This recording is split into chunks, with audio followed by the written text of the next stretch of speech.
纸上的一个定位啊，还是我们因为这个款式的话，甲型我们用到的是一个长直方的一个这样子甲型，所以说这里我要去画2个长直方。为什么是2个？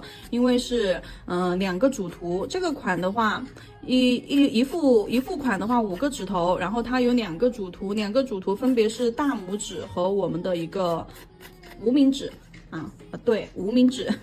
然后我们看一下这2个指甲上面，我们先去把构图定位讲一讲啊。就算是你不用这种长直方的这种甲型，那你也要考虑一下，就是它的一些就是其他甲型上面的一个构图。这个构图的话，换算到另外的一些甲型上面，它的这个比例就是占甲面的这个比例是不变的啊。首先是大拇指。然后整个款式的话是居于我们的，首先这个大拇指啊，这个是无名指。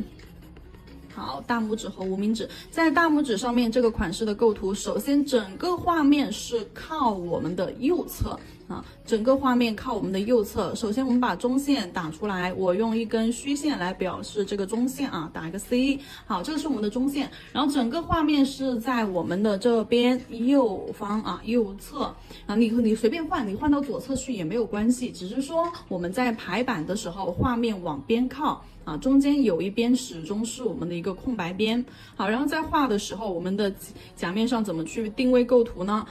首先呢，我们在我们的后缘靠近后缘的位置一定要留出一定的空隙，然后我们花朵的位置可以放到整个甲面的中上方，中上方这个空间来画花朵，然后在中下方的位置来这个位置来画叶子。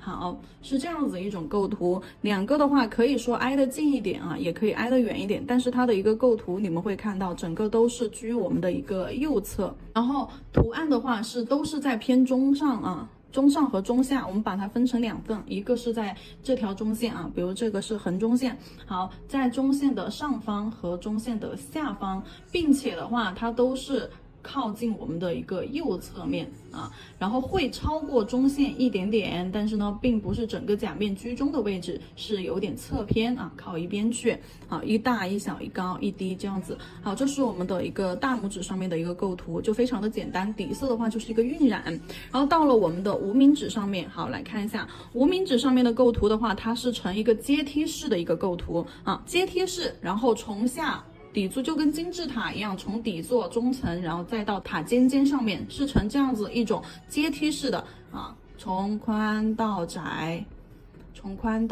呈现一种阶梯式往上延伸啊，这种感觉的一种构图摆位。好，然后说一下在甲面上的一个比例，那这个就是一个居中咯，这个就是一个居中了。我们把中间的这个中线画出来，好 ，C 弧啊，用 C 来表现，这个是我们的一个中线啊，也就是2边对称的。好，然后这个款式的话，荷花我们画到正中间，好，中间的这条中线也画出来啊，横中线和竖中线中间分成这样子一个4等份。荷花我们是画到中间这个位置，这边标上花和叶，好，这边是花，就是在甲面居中，和我们大拇指的这个构图就不一样，大拇指是偏右侧，对不对？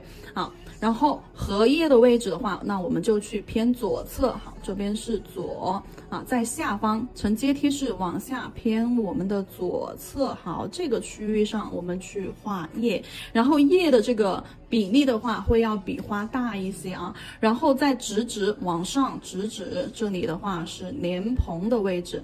OK， 这就是我们主甲当中的无名指它的一个构图，来看一下，呈这种阶梯式的一种啊，甚至你这里还可以再过来一点点，好，还可以再画过来一点点。阶梯式，下面荷叶最宽，然后花第2，莲蓬最小，沿着这个中线往上指。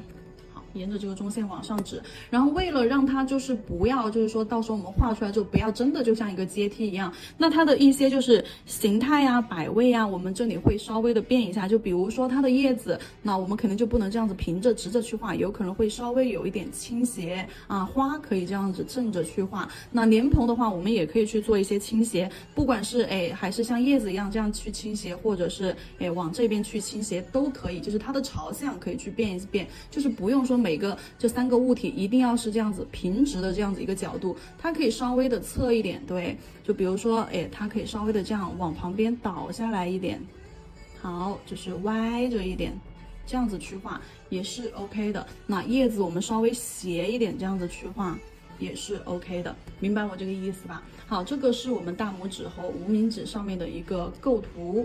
那这个构图讲完了之后，我们再去讲它的一个细节。花和叶这边看到，这里花是主啊，叶是辅。然后这边的话，叶好像占了一个主，对不对？但是其实花还是主啊，花是主，但是叶和莲蓬是辅。但这2个的话，是因为是一种阶梯式的这种递增，所以说叶子会大一些，在这个无名指上这个主图。然后你们在做的时候，右手和左手其实就可以这样子递换一下。如果说这边的大拇指是这样子的一种构图，那边啊左手边的大拇指你就可以换成这样子的构图，就顺序位置啊调换一下，其实是没有关系的啊。好了，现在我们来讲一下细节，先讲这个叶子的一个细节吧。这个叶子的话，它都是一个侧面，我们再讲一下啊。好，现在我们来讲这个叶。好，讲叶子的一个细节。我们平时在画荷叶的时候是画的椭圆形，对不对？圆形或者是椭圆形都行啊，圆形或者是你画成这种椭圆形都可以。总之它是比较大片的那种状态。但是我们在基于这个基础之上啊，我们把它变得稍微的柔和一点。什么意思呢？就是把它的边缘变成这种波浪线，但是呢，这个波浪线不要如此的均匀。这个波浪线是有大波浪，哎，又来着小波浪，哎，就是这种你自然一点点。所以说我们在画这种圆形的时候，我们可以就是把它，好，这里我就把它演变成一种啊，就是外格轮廓打着波浪，大波浪，好小波浪，哎，就是像裙边摆动一样，带点弧度。又像一块云朵一样，就是这样子，边缘给它做成这种波浪褶皱的，那中间一个芯儿，好，往外长一点叶子。这个叶子的话带一点弧度啊，不要直着，你要有一点那种叶片的那种，对，动态感，就是它的这个心有点往下凹的那种感觉，叶心，然后叶脉的话就线条，哎，走一点弧度出来，从中间啊 C 弧往外扩，这样子感觉。不要去走成直线这样往外冲啊，太死板僵硬了。如果说你再给它画细节点、分点，就是啊，它的叶脉可能会分茬，哎，这样给它画出来，给它画点分茬。也是线条不是直线啊 ，C 弧都是带着弧线的。好，都是带着弧线的。那你中间还可以加一点短一点的。加虚一点，不用加太实。那这样子一个荷叶的形态我们就画好了。但是呢，我们在甲面上的时候，并不是一个正面的一种荷叶啊，它是有一点点，侧方。那侧方我们在画的时候，我们可以先去画一个椭圆形。好，打着波浪，哎，大小不一的一个波浪。好，这边给它画成一个椭圆形。椭圆形的话，这边上方的叶边我们可以打着波浪，那下方的我们就直接是一条弧线，然后在这条弧线上方连着边缘的位置啊，好，起，哎，打一点波浪，哎，收 ，OK， 然后它现在就变成了一种什么状态嘞？侧面的状态啊，只需要你把这个叶脉给它勾出来。只需要把叶脉给它勾出来。好，它现在就变成了一种侧面的状态，看到没有？刚刚这个看会了没？就是我们先去画一个椭圆，然后中间这里再加一条线，它是不是就像是一个碗儿一样，像一个缸一样，像一个盆儿一样啊？它的一种侧面的那种状态就出来了，这里是凹陷下去的，能理解了吧？然后叶子的部分讲完了，我们来讲一下它的花朵的部分吧。好，其实在之前的款里面，我们是已经讲过就是荷花的位置了啊。然后今天这里呢，我们再来讲一下，今天这个荷花的话，我们没有去画它的，没有就是侧重的去表现它的一个翻折面，但是我们还是要了解一下基础的一个花型啊。正面的荷花我们在画的时候，应该是两头尖中间胖，对不对？一个这样子的 C 弧，然后两个 C 弧，左右两个 C 弧连接起来，然后变成这样子一个形态啊。两头尖中间胖这个是我们的荷花的一个形态，但是我们在画的时候。候，为了表现，因为荷花它的是有弧度的，对不对啊？它的叶子不对，它的花瓣是连着花心，从花心往外扩散开，像一个碗一样扩散开啊，往外张开这样子去长的。然后我们说一下它在不同角度之下啊，会是一种什么样的一种形式。首先中间啊，在我们的正中间，就是正面直面我们看到的是这个荷花的一个外壁，看不到它的一个花瓣内壁的情况下啊，在正中间的这种花瓣形态，它应该是什么样的呢？应该是没有这个尖儿的。我们这个尖儿，因为它是有弧度，如果说你从侧面去看的话，它是一种这种 C 弧形，或者是这种 C 弧形，或者是碗的那个 S 型这种状态，对不对？从侧面去看应该是这样子的，然后连接着，比如说这里就是它的一个花心部分是这样子就长在上面的，对吧？那或者是这样子一种状态，好，这个是花心，然后根部靠近花心，好，往外往上往外延伸，往上延伸，然后当我们的视角从这个角度看过来的时候，你肯定是看不到哪里嘞，看不到它的这个花叶子的这个尖尖，那把水平线勾出来也是看不到它这个尖尖。那么在画正面的花瓣的时候，在我们的视角当中，它画出来应该是这样子一种状态啊，只有花瓣尖端是呈一种尖形，然后花瓣的下方是呈这样子一种圆弧形，那像一个水滴一样，看不到它下方的这个尖尖啊。然后我们在画侧面的时候，侧面的花瓣我们可以用平行四边形、S 型或者是 C 弧形去表现啊。画侧面的时候，这个花瓣形态它可以是这种 S 型，S 型就是基础课里面练一练叶子啊，这种形态已经非常的常见了，就是中间胖，两头尖，花瓣尖尖要有，边边要收起来。然后等一下我们在讲组合的时候再给你们细讲一下。我们平时再去画就是荷花的一个组合的时候啊，这里先是讲它的一个叶子在不同的一个角度下的一个呈现。首先呢是正面的看不到尖尖啊，是成一个整体，成一个水滴形。然后侧面的首先是这种 S 型，来打个标记，反 S 啊，或者是这种 S。那总之左右肯定是这种对称的形式嘛，对不对啊？左右呈现一种对称的形式，一个在左边，一个在右边，这是 S 型。还有的就是呈一种 C 弧形啊，半包裹状态 C 弧形，好，也是要有尖尖 ，OK， 中间胖，那肚子给它画出来，好，呈这种 C 弧形，来，好，这边，好，这边，中线给它标记出来，成一种 C 弧形。因为我们始终要记住花瓣中间胖，两头尖，所以说我们在画侧面的时候，两头是尖尖，中间是胖胖的。那我们在画它的外壁的时候，你直接一个 C 弧，然后在画内壁的时候，你记住要把尖儿留出来，然后你记住在中间，要扩充出去呀，要就像怀孕了一样，小肚子要给它画出来。画出来之后，你要记住，要收一个尖儿。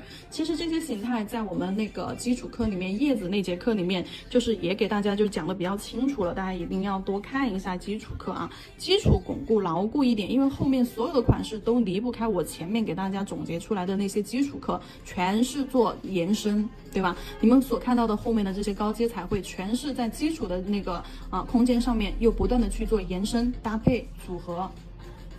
然后现在叶子的一个不同角度以及形态了解完了之后，我们来看一下组合。好，然后现在我们来看一下荷花的一个组合。首先先讲一下它这个基础形态是什么样子的。那中间呢像是一个菱形，先讲一下基础形态啊，中间似乎呈现一个菱形，然后呢旁边就是我刚刚所说的C 弧包裹 C 弧包裹啊 C 弧完了之后啊 S 型，对 S 型包裹，好，然后旁边还有一些小的，越往底座走越小啊，越往底座走越小，呈现一种这样子的基础形态。来把这个形态练一练啊，就是除了中间这个花苞这里啊，两边的这个 S 型算是它的花瓣最大的一种程度了啊。这里的花瓣 S 型最大啊，越往下走，越往下走，旁边底部的越小，底部花瓣越小啊，呈这样子一种递增。然后呢，尖端这里往上延伸成一个箭头形，哎。往上延伸成一个箭头形，因为它这个是一个半开的状态。我平时画的荷花都是要么就是花骨朵儿，对吧？开一半，要么就是完全盛开的那种姿态。然后今天我们画的这个荷花是一种半开的姿态，所以说它中间才会呈现一种菱形的这种状态。然后花瓣在中间这里啊，呈一种聚拢的形式。然后到了这边两边的时候啊，到了两边侧面的时候，然后才呈现这种散开式的。这种角度好，然后现在我们去画一下啊，还是一样的，我们先去走一个十字架出来。好，先画一个十字架，然后花瓣的方向我会在这些线条上面去打上箭头啊，在这些线条去打上箭头。然后第一个画的，我们首先第一个画的花瓣在我们的中间啊，中间这条中线上面。中线上面去画第一个花瓣儿，好，尖尖画出来，胖胖的身体，就是你想要让花瓣看起来胖一点，那你就是在画的时候这两边一定要扩出去了。错误的画法是什么呢？就是你画出来这个尖尖拉老长啊，你一定要把这个尖尖留老长，这种就是或者是这种就这样尖尖，老师说了要画一个尖尖，就是你故意去拉的一个，一定要非常这种尖尖出来啊，这种是错误的。还有哪种是错误的画法？就是那种画出来太瘦瘪了啊，这样直线没有任何的弧度啊，这种也是错误的。我们正常的去画是，这个尖尖要有，但是两边一定要给它胖出去，对。只是线条相会形成了一个花瓣的尖尖呢，就非常饱满，像桃子一样，但是比桃子涩一点点。然后接下来在它的两边，加上一些其他的小的，加一半儿，因为是从旁边包上，所以说我们这里加一半，画一个勾勾，画一个勾勾，包过来到花心这里聚集，好，然后中间有可能还要再长一半儿，对，在中间这些地方啊，再包一半儿，好，成一个水滴形啊，因为这里是中间了，中间我刚刚讲过，为什么是一个水滴形而不是两头尖，中间胖，我刚刚在这里已经讲过了啊，所以说中间这里这个花瓣，它只能是一个水滴，比我们的第一笔要稍微的矮一点点，第一笔稍微矮一点点啊，把它这三个露出来，这三个头一定要露出来。好，然后这里这个部分画完了之后，我们要去画左右两侧，左右两侧就刚刚说的 S 型嘛。好，呈现出来的是往外扩散开，这样子斜线啊，好，这样斜线往两侧扩散开。啊，如果说你不会定位的话，你先学我把这4根线画出来，1、2、3、4，对，把这4根线画出来，东南西北啊，这样子去把这8个方位找好，哪8个方位？东南西北啊，东西东南啊，或者是西南啊，东南这4个方位找准，每一个花瓣它都有一定的就是说方向位置。好，然后在这条线上面加一个 S 型，好，这边连到它的花心处，好，收回到它的花心处，加上一个胖胖的花瓣，胖胖的花瓣贴着它长，那这个花瓣就汇集完成。然后越往下啊，接着往下画，往哪个方向？这里啊，往这个角落里面，这个角哪个角呢？就是2号线和3号线形成的这个角，2号线和4号线形成的这个角啊，在这个空间里面，我们再加一个小花瓣。好，小花瓣，好，剩下的花瓣我们往哪些方向去加呢？2号线这条水平线上面，这里穿插一个小的进去，然后这里这里 S 型线条中间加一个，因为是表现的是另一个方位，因为它是一个圆形嘛，它整个是这样子一个圆形的。那圆形的我们不能只画我们这一面，还要画另外一边，另外一边肯定画不了完整的，它只会露一个尖尖出来。对，另外一侧只会露一个尖尖出来。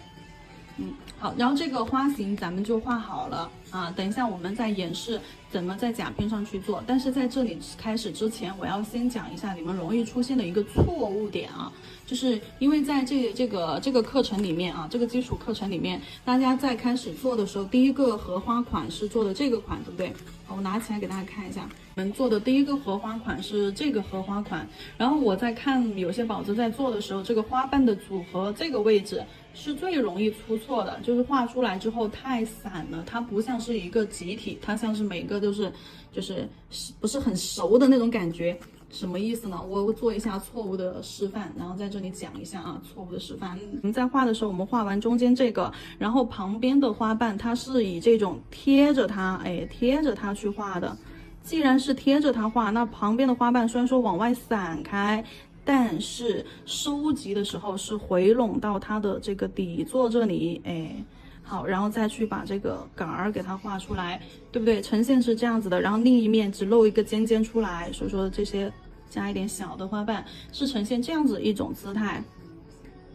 然后你这种看起来就很集中，对不对？像一朵莲花。那你们在画的时候容易出现的错误是什么呢？就是画完中间的这个之后，好，然后旁边的 OK 收到这里，好，旁边的这个好收到这里，好，这里好。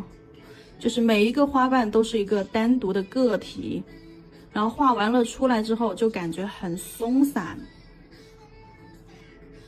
那好，把叶子根子加上，然后看到就特别的松散，在这个地方，发现没有？这个是你们在打底的时候就错误了，因为你们在画花瓣的时候就想着它的一个形态轮廓了，两头尖中间胖，但是你没有想到它们是贴得很紧的，是非常紧密的一种状态。所以说在画的时候，每一个都太过于松散，中间的这个留缝太宽了，或者是它只是挨在一起，但是没有产生一种叠压关系。我们在画的时候，它是以这种叠压关系去画的。对，就这种叠压，起笔的时候，它始终都是在前那一半的那个基础上啊，这样子起笔，好，这样子是这样子接过去的，而不是我们在画的时候，就是每一个都是这样子，好，这样子单独的一个个体，这样子叠上去，那叠到最后，你就会发现这个位置实在是太松散了。你们可以看一下你们自己，就是哪些地方出现了这样子的一些问题啊，肯定是有宝子是有这种问题存在的。好，然后现在的话，我们来讲一下第三个部分啊，我们来标注一下，这个是荷叶，然后这个是荷花。现在我们来讲一下这个莲蓬的部分。莲蓬的部分的话，它是由什么基础型、几何形组成的嘞？首先是椭圆形，加上三角形。好，椭圆形加三角形等于，给它两个组合起来，那这个就是莲蓬的一个形态，这是莲蓬的一个形态。然后现在呢，我们把它稍微美化一下啊，把它的线条稍微的美化一下。比如说，这个莲蓬的边边上，我们可不可以给它带一点，就是那种弧度嘞，对吧？打一点小波浪嘛，对不对？好，这个椭圆边边上给它来一点小波浪，小波浪连成一个椭圆形。好，好，然后这个圆锥这个边边上这条线能不能不要这么直，稍微往外扩充一点点，对，往外扩充一点，好，对吧？好，然后杆儿给它画下来。好，那有可能它这边还有一些小须子，对吧？小花蕊弧度，那它肯定就会产生一些相应的褶皱，因为它这里是带着这种莲花，就是这种波浪弧度的，有弧度就会有褶皱。那我们在哪些地方去打褶皱呢？在这种凹进去的地方，好，打点褶皱过来。那这个褶皱的线肯定也不能去画成直线呢，肯定不是这样子直线的，它是带着一点弧度，对。下一个弯呀，左右 C 弧往中间呢，线条也得带一点 C 弧，这样往中间捧过去。那好，这边带一点弧度。好，然后中间挖一点洞，来，莲蓬就是这么去画，明白了吧？ OK，然后现在呢，就是需要讲解的一些细节，包括一些构图啊细节，然后它的一个结构咱们都已经了解了，叶子到花瓣形态啊，到它的一个方向，再到一个组合，然后再到莲蓬，我们都挨着去给大家做了一个详细的讲解。接下来咱们就开始在甲片上去做演示。然后底色的晕染的话是用的这4个颜色啊，一个豆黄，然后还有一个灰绿，然后还有一个灰素绿，还有一个姜黄色。下面2排颜色明显要比上层的2个颜色要深一点，就感觉应该这2个颜色应该调换一下，置换一下。这2个颜色会比这2个颜色要稍微深一点。我们会分成这个是第1层，然后这里是第2层的颜色。第1层晕染用的是这个，第2层就是做层次颜色感的是用的是这个，然后中间的话会加上一些乳白色穿插在第1层里面。好，那我们现在开始来操作。好，先润一下笔，然后我们把这个底色的话，我们是用的第1排这2个颜色，豆黄色和一个灰绿、奶绿的颜色，然后加了点乳白呢。这一块是豆黄色色块，这一块的话是那个灰绿色色块，然后上方这里点了一点乳白色的色块，就很正常的这样子随意的涂刷在我们的一个甲面。然后现在用这个圆头笔把色块做一下弱化，弱化的是我们指尖到后缘的位置啊，好，指尖到后缘的这个位置，那这些地方就随意的带一带。如果说中间有碰到胶的地方，那我们笔放平，带着这个胶，运着这个胶，打一下 C 弧，拖拽一下，拉一下，扒拉一下，就让它有一种胶与胶之间缠绕的这种肌理纹路，自然一点。因为我们在刷底色的时候，大家都知道我刷底色我经常都是摆烂式的一种涂刷，所以说这里大家不用去注意太多，只需要把色块的边缘做一下弱化，弱化的位置是在后缘和指尖的位置，保持甲面的一种清透感就可以了。好，就这样随意扒拉一下，随意扒拉完了之后，我们就可以去做一个照灯的处理了。来，照灯，我要换一个大一点的灯。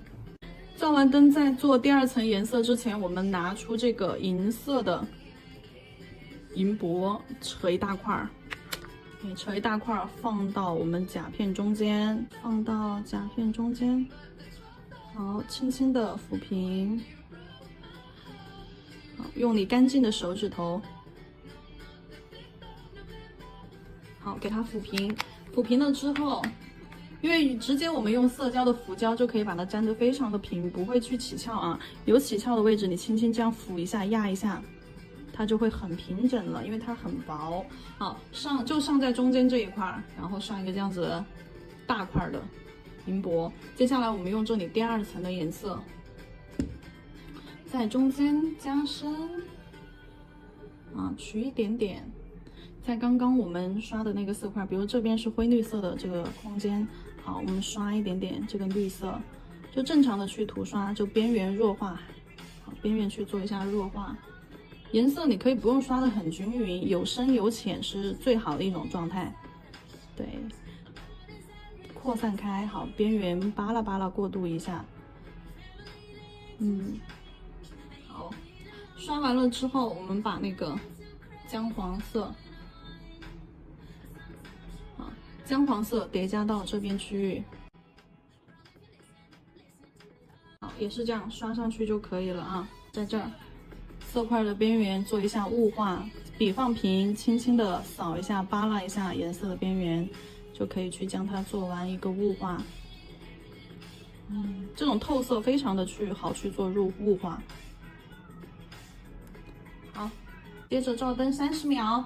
照完灯之后，2层底色做完了，我们来给它彩绘部分打底。彩绘部分打底，我们把白色彩绘胶或者是日式罐装凝胶，还有万能笔拿出来，换一根笔，换这个笔，用这个。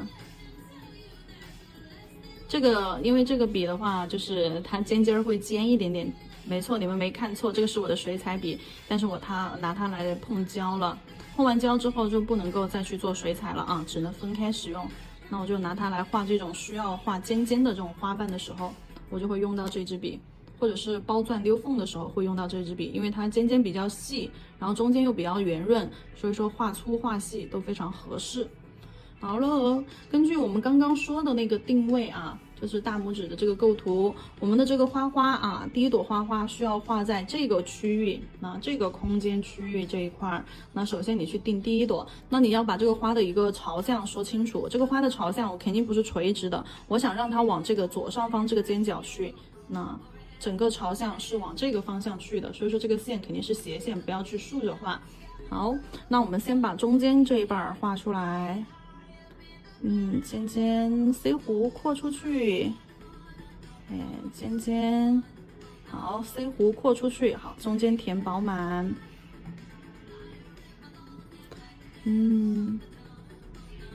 好，第一笔画好了之后，来我们左边右边跟上，这边轻轻的拉一个尖尖 ，OK， 压笔，跟着它的弧度压笔，好，收到它的底部去，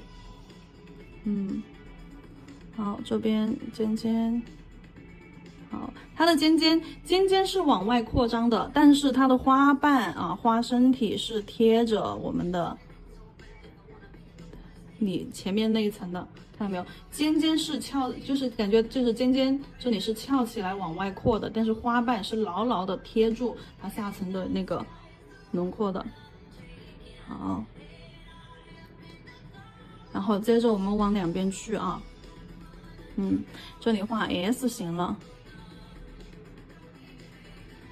看一下，尖尖勾出来，好，压笔 C 弧扩出去，提笔收进来，那 S 型花瓣，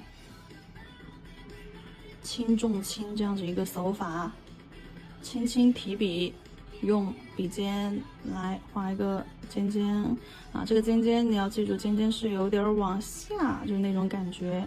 多了没关系，等一下擦掉就好了。好，中间压笔 S 型绕一下，好，转收，提笔收回来。啊，刚刚这里有一点太长了，我们把它擦掉。这太过于妖娆了，有点像彼岸花的那个花瓣了。一定要把这个尖尖拉出来，不好看的地方擦掉，画的太大了不好看，擦掉。然后我们又重新给它带一个尖尖，重新给它带一个尖儿，好，那这样子就可以了。然后两侧越往下走，来一点小的笔尖，那这里笔就要倒一个方向了啊，笔尖就要倒过来，笔尖指向下方，就不像正常的握笔笔是倒在我们虎口这个位置，对不对？这样子去画，其他方向很好画。那如果说要画下方的花瓣的时候，那我们的笔就要顺势倒向那个花瓣的朝向，那就要跟这个花瓣的方向保持一致。画下方的，那笔就倒在我们食指啊，倒在食指的第二指关节这里啊。倒在食指的第二指关节，然后笔尖是朝向下方，调整一下角度啊，找到跟那个花瓣同一个方向的一个角度啊。就在做的过程当中，你要不断的去调节，找位置。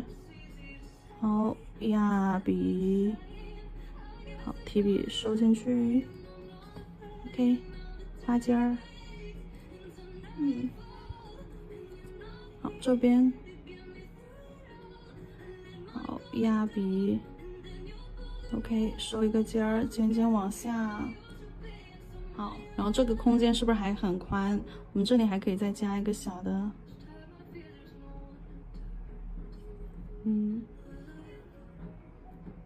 那如果说你这个空间你想加也是 OK 的啊，也还可以加。那我想加在这儿，就是另外一侧的。看不懂这个构图的，把前面我们纸上面讲解演示的那个构图拿出来看啊。好，收进去。好，那花型看不懂这个构图的，把刚刚我们在纸上面演示的这里啊，你们再看一下。先跟着就是我们纸上演示的时候，跟着这一块先练一下，练完了之后我们再来上甲片。好，现在的话我还要再去加一个花瓣，加哪一个花瓣呢？加这个，面向我们这个方向正面的这朵花瓣，这个花瓣呢，要比我们刚刚第一笔画的那个花瓣要矮一点点，而且尖尖稍微错位开来，尖尖就不要跟第一个花瓣这里产生重叠了。我们尖尖朝向可以变一下，这里我们压笔可以压重一些，好，压重一点，一定要把边线压出来。等一下你们去填色的时候，才找得准位置。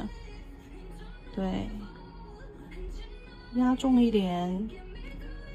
不要怕留下笔痕啊，我们就是故意要留下笔痕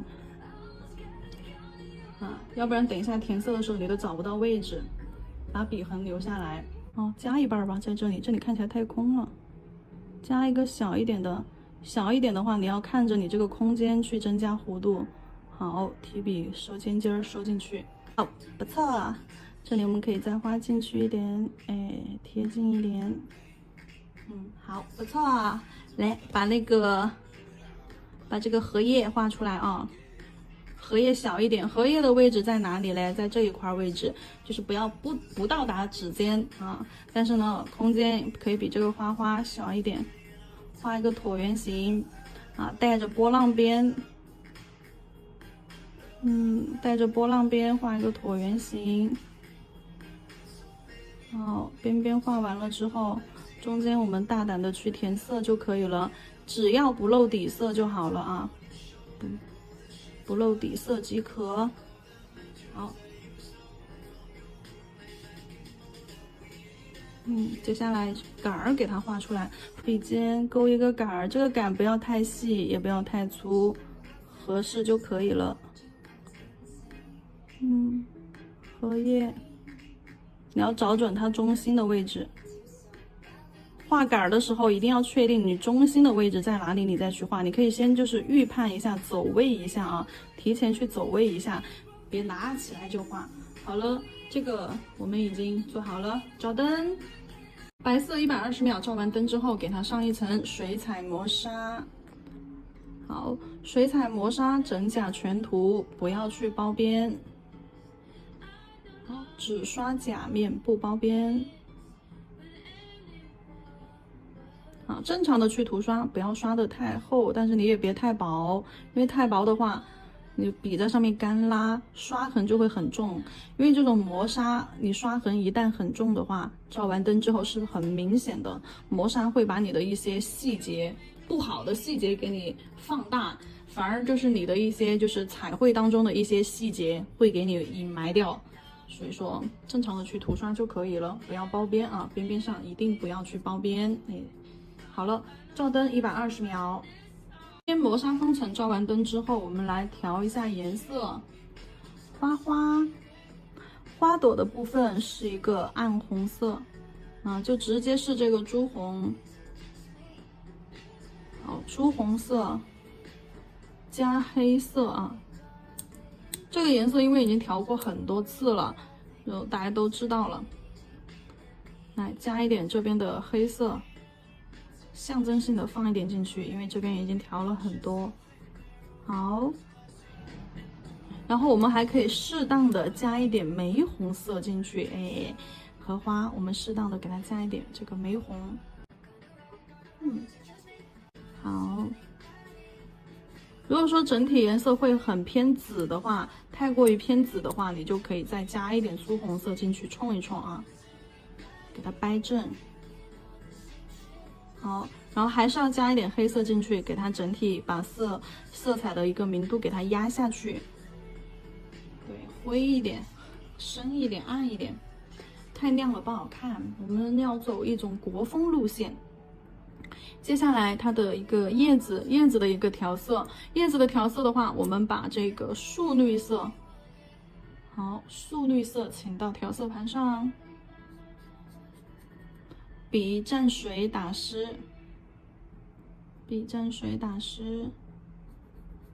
OK， 素绿色，然后在这个水杯里面清水涮一下笔就可以，把笔清洁干净。再来一个墨蓝色啊，好，墨蓝色取到调色盘上，用墨蓝色和素绿色混合。蓝色和树绿色混合，好，这边绿色，再加一点这边的棕色，变成一个棕绿。OK， 这些颜色就是我们等一下会用到的一些颜色。不过这个我觉得还可以再加一点黑色进去压一下。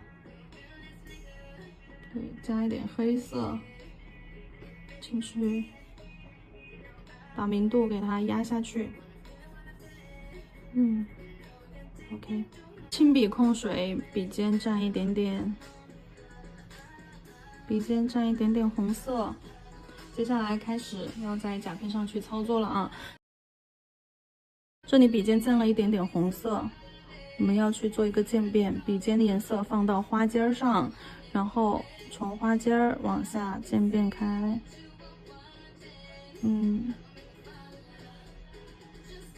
再来一点。笔尖上面取一点点颜色，这里就颜色一定不能多，一定要控制你的一个取量，因为这里一旦多了的话，出来就不对啦。毛尖取一点点，多余的颜色放到花尖儿，然后侧推往下。好，没有颜色的时候，我们再往下带。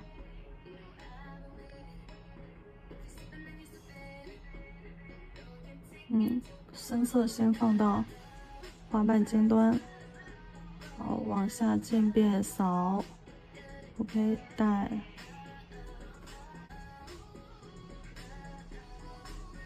继续，就颜色过半之后就要消失不见啊。